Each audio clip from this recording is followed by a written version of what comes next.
Hi hello welcome to our channel. నేను మీ రక్షిత రెడ్డి. ఈ song ఇప్పుడు ప్రతి అమ్మాయికి కూడా కనెక్ట్ అయిపోతుంది, ప్రతి అమ్మాయి కూడా ఈ సాంగ్తో కలిసిపోతుందని చెప్పుకోవాలి.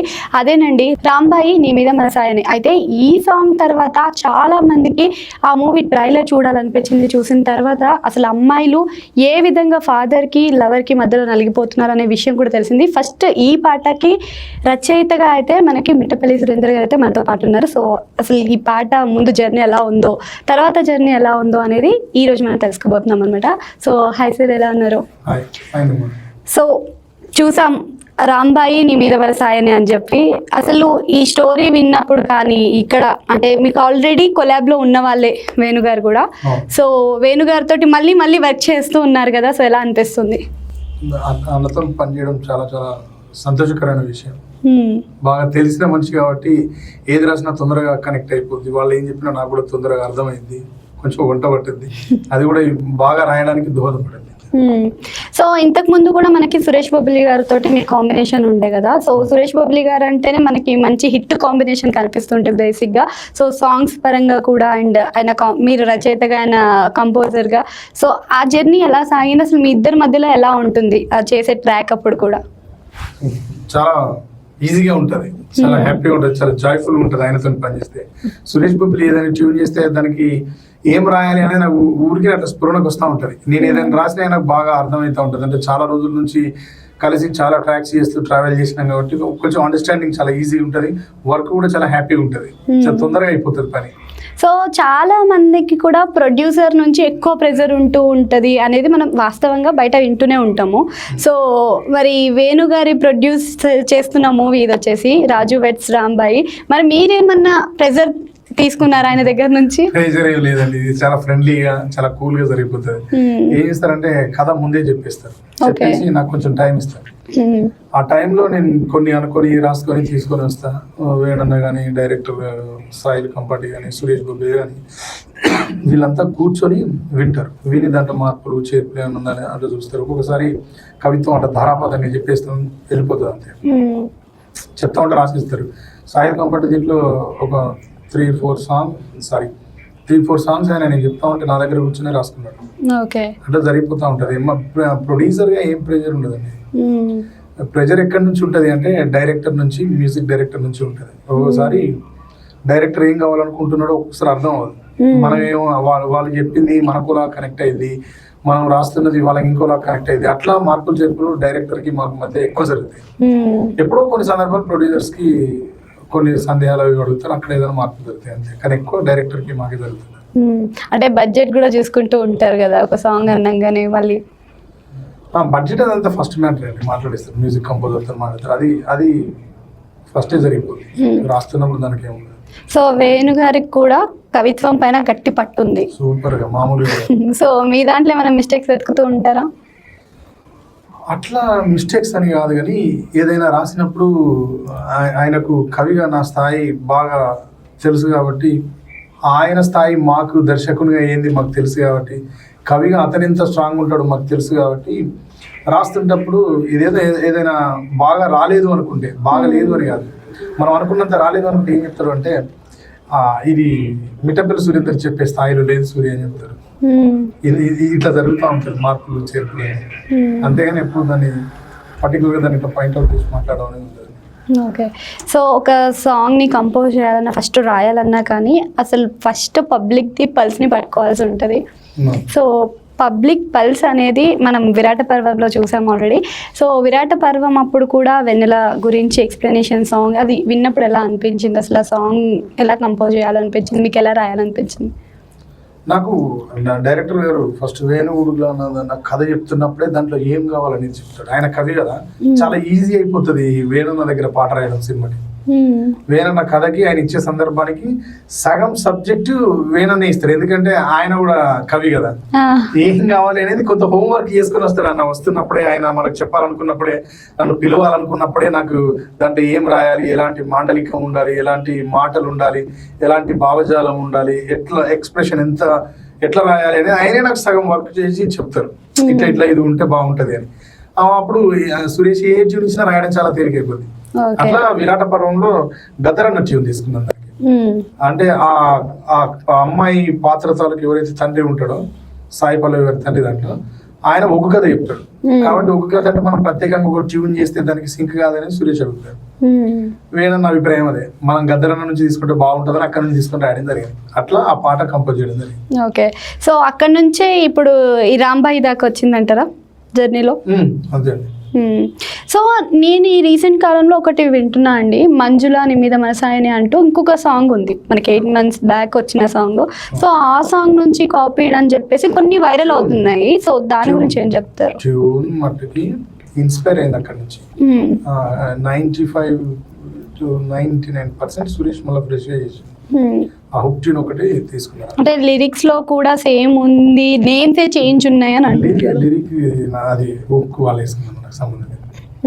మీరు పైనుంచి వస్తే రాజ్యం ఏది లేదు గాని రాణిలాగా చూసుకుంటా, కోట కట్టలేను గాని కళ్ళల్లో నిన్నే దాచుకుంటా, రాత ఎట్లా రాసి ఉన్నా మార్చి నీతో రాసుకుంటా, స్వర్గం అంటూ ఉన్నదంటే అది నీతోనే ప్రతిరోజు పంచుకుంటా, నిన్ను కన్నా నీ నాన్న కన్నా అల్లారు ముద్దుగా సాదుకుంటా, నీకు కోపం వస్తే కొంత దూరం ఉంటా, నువ్వు గీత గీస్తే నేను దాటనంట, కంట నీరు కంటి రెప్ప దాటకుండా కాటుకై కావలుంటా, రాంబాయి నీ మీద నాకు మనసాయని.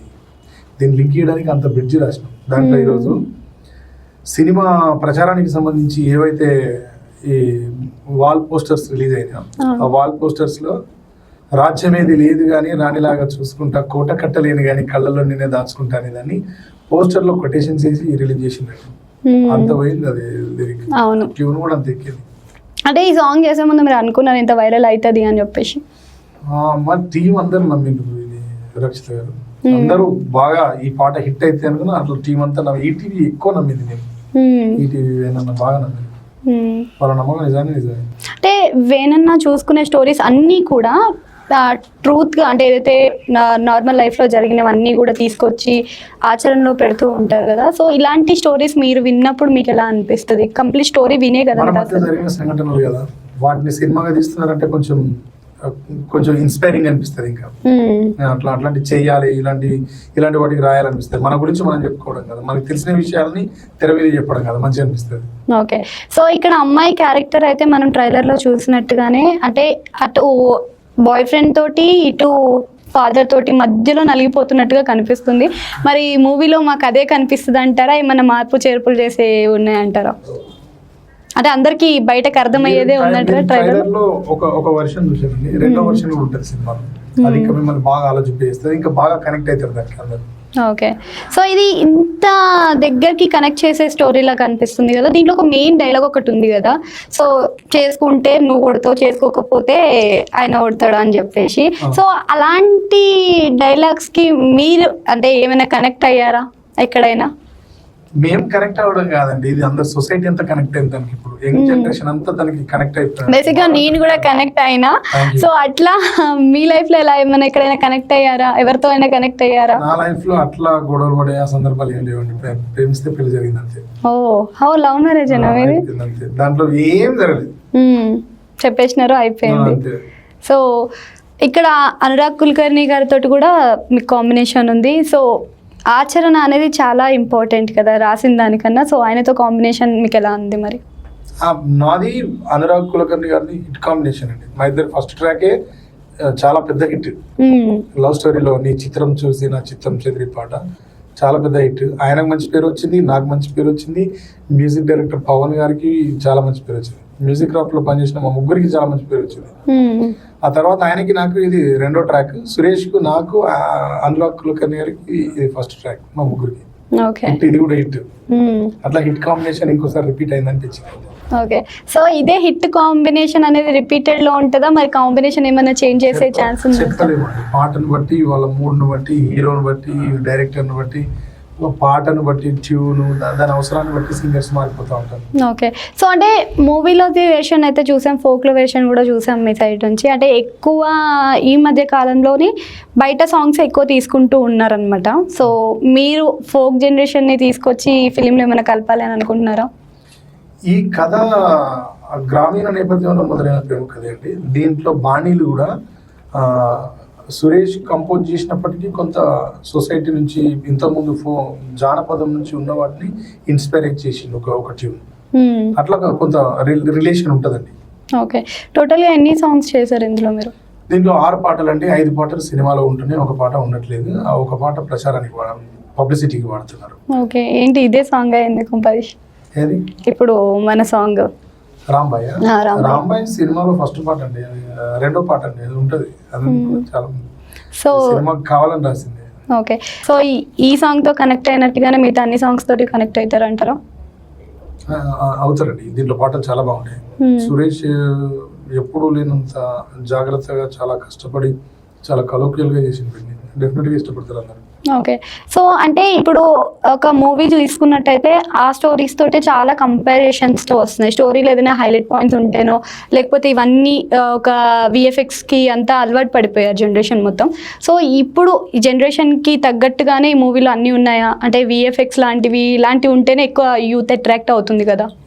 ఇది అభూత కల్పన కాదండి, ఇది అభూత కల్పన కాదు. ఇది నిజంగా జరిగిన దాన్ని చాలా అద్భుతంగా తెరకెక్కించింది.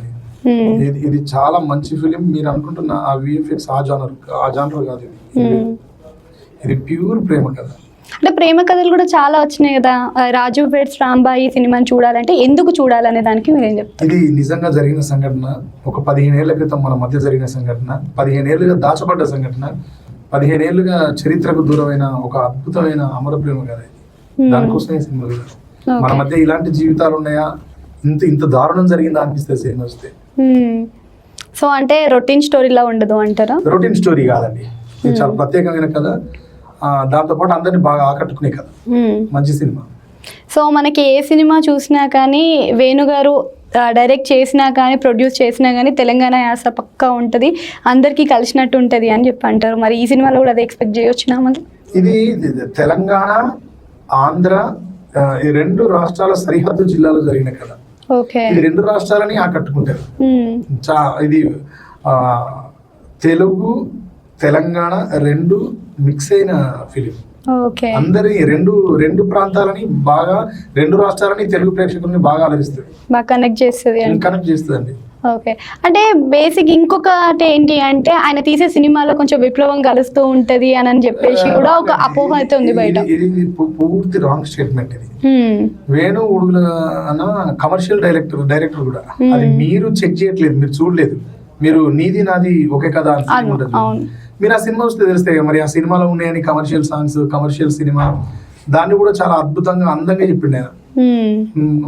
దాని తర్వాత దాన్ని తీసుకున్నాడు విరాట పర్వం పాయింట్ అట్లాంటిది కూడా చేసింది.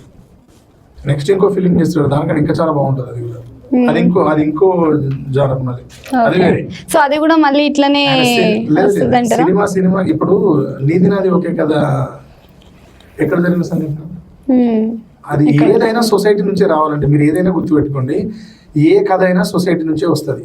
జరిగిన సమాజంలో జరుగుతున్న దాన్ని కొంత వాళ్ళు కమర్షియల్ గా కథని కొంత జోడించి ప్రేక్షకుడికి కావాల్సిన వినోదాన్ని కొంత మేళవించి ఇస్తారు. అంతేగాని వాళ్ళు ఆ భూత కల్పనలు ఎప్పుడో ఒకసారి వస్తాయండి. ఓకే, అంతే. సో ఇంతవరకు మిమ్మల్ని మేము రచయితగా చూసాము చాలా వరకు. సో మా కోసం ఏదైనా ఒకటి కవిత కానీ సాంగ్ కానీ పాడతారు? ఇప్పుడు రాజు వెడ్స్ రాంబాయ్ సినిమా చెప్తాను పాట.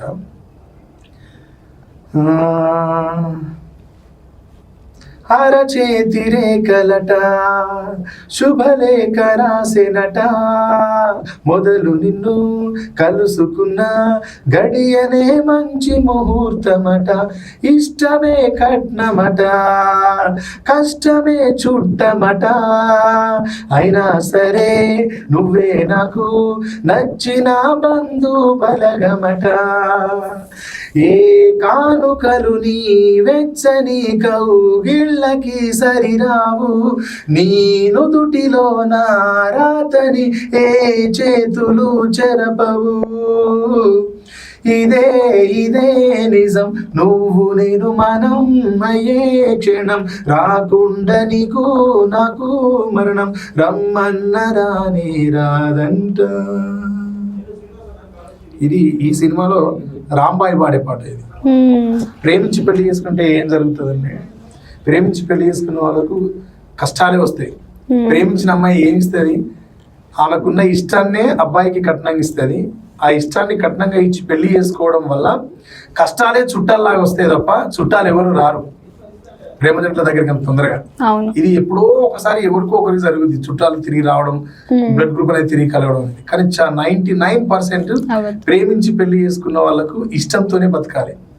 ఎన్ని కష్టాలు అయితే ఆ కష్టాలే చుట్టాలు అడుగుతుంది బతుకుతాను నేను నీతోని, నాకు నువ్వు తప్ప నీ నుదిటిలో రాయబడినటువంటి నా రాత ఇంకా ఏ చేతులు కూడా చెరపు అని అమ్మాయి చాలా స్ట్రాంగ్ స్టేట్మెంట్ ఇస్తూ ఉంటుంది. మన ఇద్దరం ఒకటవ్వకుండా చావు రాదు మన ఇద్దరికి అని. సో అసలు లిరిక్స్ వింటుంటే నిజంగా చాలా కనెక్ట్ అయిపోతున్నాం. ఒక్కొక్కసారి అసలు ఇలాంటి లిరిక్స్ మీకు ఎలా వస్తున్నాయి? సో ఎలా అంటే ఏదైనా ఎక్స్పీరియన్స్ అయితేనే వస్తూ ఉంటాయి కదా, అసలు ఎలా వస్తున్నాయి అనేది మాకు అసలు తెలియట్లేదు బేసిక్ అయితే. కథ అండి, వాళ్ళ కథ చెప్పే విధానం అంత బాగుంటుంది. కొందరు డైరెక్టర్స్ చాలా అద్భుతంగా చెప్పి చాలా బాగా రాయిస్తారు. సో నరేషన్ లోనే సాంగ్ అంటారు. ఓకే. సో అంటే పేపర్ పెట్టే ముందు అంటే పెన్ను పెట్టే ముందు మీరు ఒకటి ఆలోచిస్తూ ఉంటారు కదా, సో స్టోరీ అనేది మీకు ఎలా తిరుగుతూ ఉంటుంది బ్రెయిన్లో? వాళ్ళు చెప్పిన తర్వాత ఎప్పుడు దాని చుట్టే తిరుగుతూ ఉంటాం. దాంట్లో నుంచి ఎట్లా తీయాలి, ఏ పాయింట్ మీద పాట చేయాలి, ఒక 10 రకాలు 100 రకాలు ఆలోచిస్తుంది. కానీ నేచర్ ఏదిస్తుందో తెలియదు, వాళ్ళకి ఏది నచ్చిందో తెలియదు. వస్తుంది పేపర్ ఇంటికి వస్తుంది, వింటారు, బాగుందంటారు, రికార్డ్ అయిపోతుంది. ఇట్లాగే రాయాలి, ఇదే ఫార్మాట్ రాయాలని కమర్షియల్ కొన్ని పాటలు ఉంటాయి, అవి మటుకు అట్లాగే రాయాల్సి వస్తుంది, రాస్తారు అవి. దీంట్లో అట్లాంటిది ఒక పెళ్లి పాట రాసినాం, నైట్ అంతా బారాత్ మీద ఉంటుంది సార్. కూడుకుంటున్నది కొత్త పెళ్లి జంట, చూడబోదం రాయే నాగులా, చేరుకుంటున్నది కొత్త కోడలు ఇంట్లో, దీవించి వద్దామే నాగులా ఉంటుంది పాట. అది చాలా బాగుంటది. కందుకూరి శంకర్ బాబు పాడింది. పుష్ప ఫిలిం లో 6:00 7:00 పాట పాడిన ఆ సింగర్ పాడింది పాట చాలా బాగుంటది. అది మటుకు బారాత్ చుట్టే తిరగాలి, దాంట్లో ఇలాంటిది ఈ కథ ఉండాలని ఒక కథ తీసుకొచ్చి ఇచ్చి రాయించిండు డైరెక్టర్. అది చాలా బాగుంటది అది కూడా. సో ఈ మధ్య కాలంలో చూసుకున్నట్టయితే మనకి సినిమా స్టోరీ బాగుంటే కన్నా ముందు ఒక సాంగ్ హిట్ అయింది అంటే అదే సినిమాకి తీసుకెళ్ళిపోతుంది ఈ మధ్య. సో నాకు తెలిసి సినిమా రిలీజ్ కాకముందే మంచి బ్లాక్ బస్టర్ హిట్ అయితే కొట్టేసిందని నేను అభిప్రాయపడుతున్నాను. So thank you so much మీ వాల్యుబుల్ టైంని నాకు ఇచ్చినందుకు. సో చూసారు కదా, ఇలాంటి మంచి మంచి మూవీ అప్డేట్స్ కోసం, ఇంట్రెస్టింగ్ ఇంటర్వ్యూస్ కోసం మన ఛానల్ని సబ్స్క్రైబ్ చేసుకోండి. Signing off Rakshitha Reddy.